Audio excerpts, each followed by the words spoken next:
ఓం శ్రీ గురుభ్యో నమః. శుక్ర గురువుల యొక్క కలయిక జూలై 26వ తారీఖు నుంచి ఆగస్టు 21వ తారీఖు వరకు కూడా శుక్ర గురువుల యొక్క కలయిక ఏ విధంగా ఉందో ఒకసారి తెలుసుకుందాం. శుక్రుడు సుఖాన్ని, భోగాన్ని, సౌఖ్యాన్ని, ధనాన్ని ఇచ్చేవాడు శుక్రుడు. గురువు సంతానాన్ని, విద్యను, ధనాన్ని, అలానే యశస్సుని ఇచ్చేవాడు, తేజస్సుని ఇచ్చేవాడు.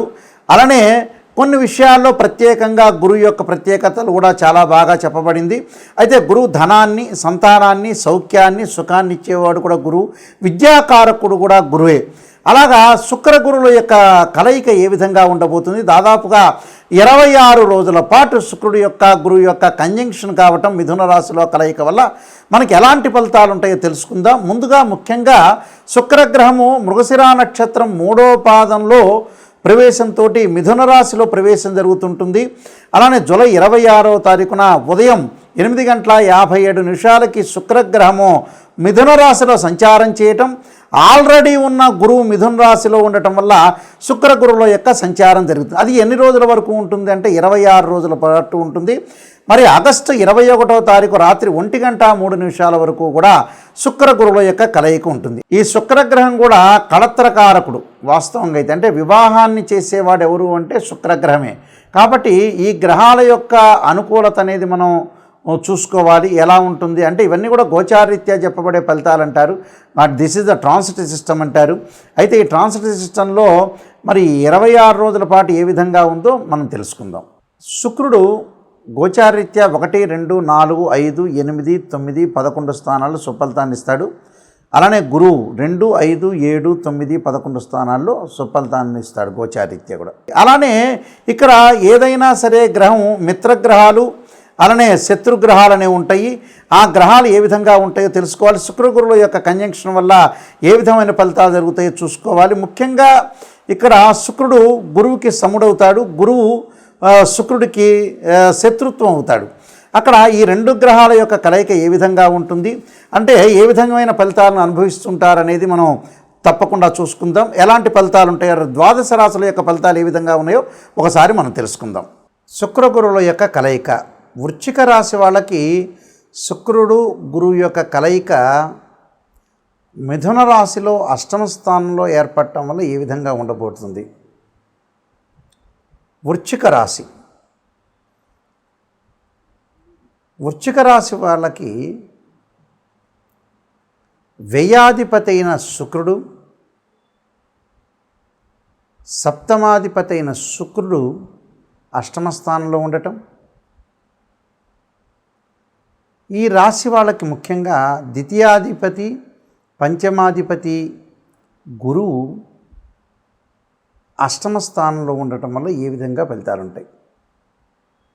8వ స్థానంలో శుక్రుడు యొక్క సంచారం ముందుగా చూసుకునేటట్లయితే 8వ స్థానంలో శుక్రుడు యొక్క సంచారం వల్ల అనుకూలంగా ఉంటుంది. అంటే వృత్తి, ఉద్యోగ, వ్యాపార రంగాల్లో ధనలాభము, సుఖ సౌఖ్యాలు బాగా కలగటం, బంధుమిత్రులతోటి, ఆప్తులతోటి కలయిక, స్నేహపూర్వకమైన వాతావరణం, సుఖ సంతోషాలు.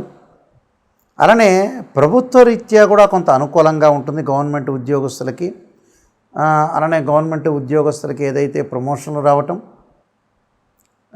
జాబ్స్లో ప్రమోషన్లు రాని వ్యక్తులకి కొంత ఇంప్రూవ్మెంట్ జరిగే అవకాశాలు ఉండటం, అలానే నూతన వస్తు, భూ, ధన లాభాలు కలగటం, పాత బాకీలు కూడా వసూలయ్యే అవకాశాలు. ఏ కార్యక్రమాన్ని ప్రారంభం చేసినా ప్రారంభంలో కొన్ని చికాకులున్నా కూడా తర్వాత పూర్తి అయ్యే అవకాశాలు ఎక్కువగా ఉంటాయి. కాబట్టి ఖచ్చితంగా వీళ్ళకి వృత్తి, ఉద్యోగ రంగాల్లో విశేషంగా ఉంటుంది.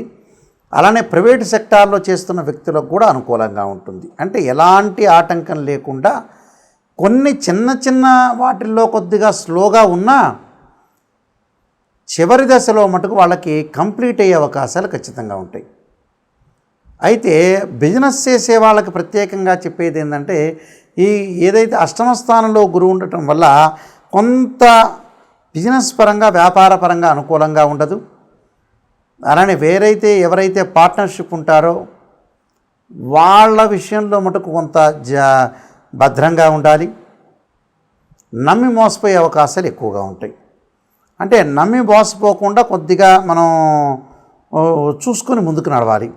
పై అధికారుల వల్ల కొంత ఒత్తిడి జరగటం ఒకటి, రుణదాతుల ద్వారా కూడా ఒత్తిడి. అంటే ఎవరైతే మనం క్రెడిట్స్ ఇచ్చామో వాళ్ళందరూ కూడా ఏం చేస్తారంటే కొంత ఒత్తిడి చేస్తారు, ఫోర్స్ చేస్తుంటారు. ఆ ఫోర్స్ కూడా కొంత తగ్గించుకొని ముందుకు వెళ్ళాలి. అంటే ఇవన్నీ కూడా ఏమిటంటే మనలో లోపాలను మనం సవరణ చేసుకొని ముందుకు వెళ్ళాలి. స్త్రీయ లోపం మెరుగుట పెద్ద విద్య, లోపం ఎరిగిన వాడే పూర్ణుడవుతాడట.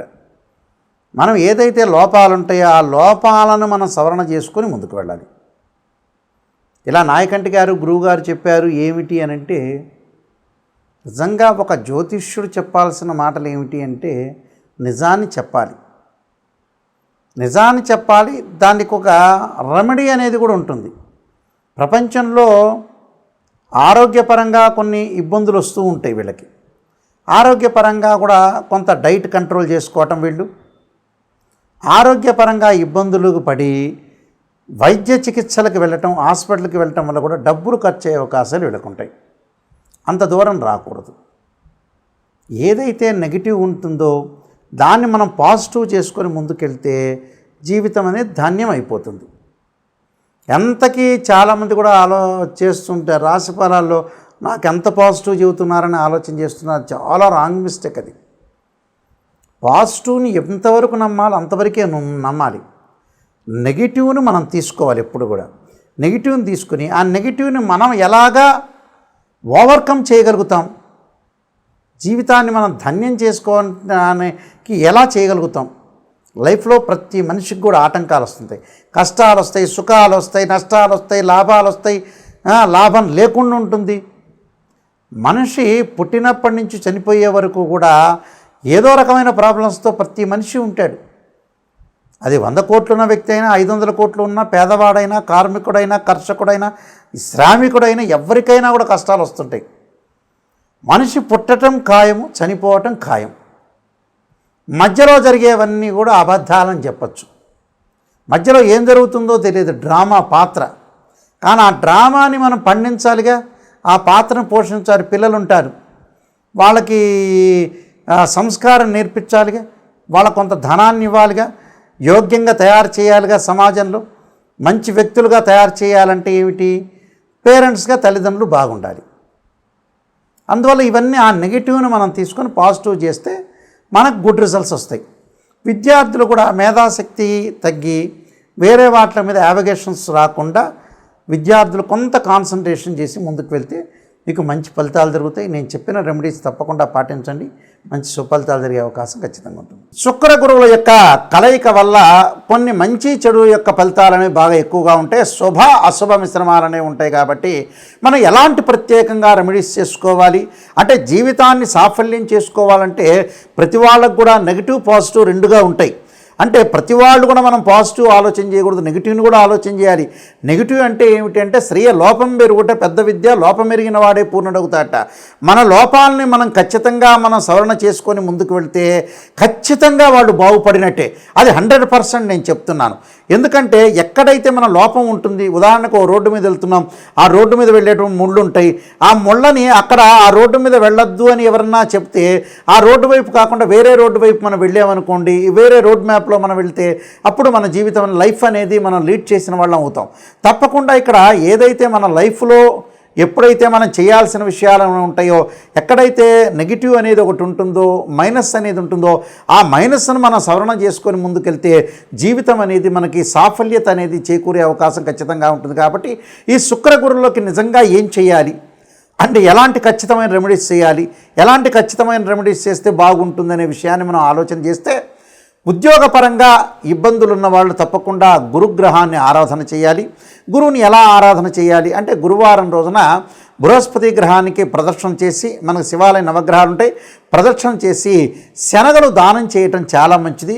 అలానే శనగలు దానం చేయటంతో పాటు చక్కగా ఆవు నెయ్యితో దీపారాధన చేయటం ఆ గ్రహం దగ్గర, చక్కగా ఒత్తివేసి ఆవు నెయ్యితోటి దీపారాధన చేయటం వల్ల మనకి ధనము లభిస్తుంది. అలానే విద్య యందు అనుకూలంగా ఉంటుంది. ముఖ్యంగా విద్యార్థులు, ఉద్యోగస్తులు తప్పకుండా ఈ రెండు కూడా చేయాలి. దాంతోపాటు చక్కగా దీపారాధన చేసేటప్పుడు, అలానే శనగలు దానం చేసేటప్పుడు కూడా దేవానాంచ ఋషీనాంచ గురుకాంచన సన్నిపం బుద్ధిమంతం త్రిలోకేశం తం నమామిం బృహస్పతిం అనే మంత్రాన్ని చదువుకుంటూ ఇవ్వండి. అలానే శుక్రగ్రహం యొక్క దోషం పోవాలంటే వివాహం కావట్లేదు, కళత్రకారకుడు వివాహకారకుడు శుక్రుడే యాక్చువల్గా. అయితే ఈ శుక్రగ్రహం వల్ల మన వివాహాలు ఆటంకాలు జరగటం, వివాహపరంగా ఇబ్బందులు జరుగుతున్న వ్యక్తులందరూ కూడా తప్పకుండా చేయాల్సింది ఏమిటి అని అంటే శుక్రగ్రహం యొక్క అనుకూలతకు మహాలక్ష్మీదేవిని ఆరాధన చేయటం, పార్వతీదేవి అమ్మవారిని ఆరాధన చేయటం శుక్రవారం రోజున. అలానే బొబ్బర్లు అంటే శుక్రుడికి ప్రీతికరమైన బొబ్బర్లు దానం చేయటం వల్ల చాలా మంచి జరుగుతుంది. మన శివాలయంలోకి వెళ్ళంగానే శుక్రగ్రహం ఉంటుంది. ఆ శుక్రగ్రహాన్ని ఆవు నెయ్యితోటి దీపారాధన చేయటం వల్ల కూడా చాలా మంచి జరిగే అవకాశం. అంటే వివాహాల ఆటంకాలు జరుగుతున్న వాళ్ళు కూడా తప్పకుండా వీళ్ళు కూడా ముఖ్యంగా అబ్బాయిలు వచ్చేటప్పటికల్లా సంబంధాలు దొరకట్లేదని చాలామంది కూడా చెబుతున్నారు.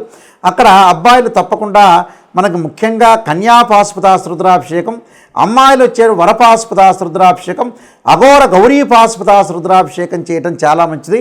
మరి ఈ శుక్రగ్రహానికి గురుగ్రహానికి అందరూ కూడా నవగ్రహాల యొక్క ప్రదర్శన చేయటం వల్ల చాలా మంచి ఫలితాలు వచ్చే అవకాశం ఉంటుంది. ప్రతివారం కూడా మనం తిరగటం వల్ల కూడా చాలా మంచి సుఫలితాలు జరిగే అవకాశాలు ఖచ్చితంగా ఉంటాయి. ఈ నియమాలు పాటించండి, మనకి మంచి జరిగే అవకాశం ఖచ్చితంగా ఉంటుంది. అందరికి కూడా మంచి జరగాలని ఆలోచన చేస్తూ సర్వే జనా సుఖినో భవంతు.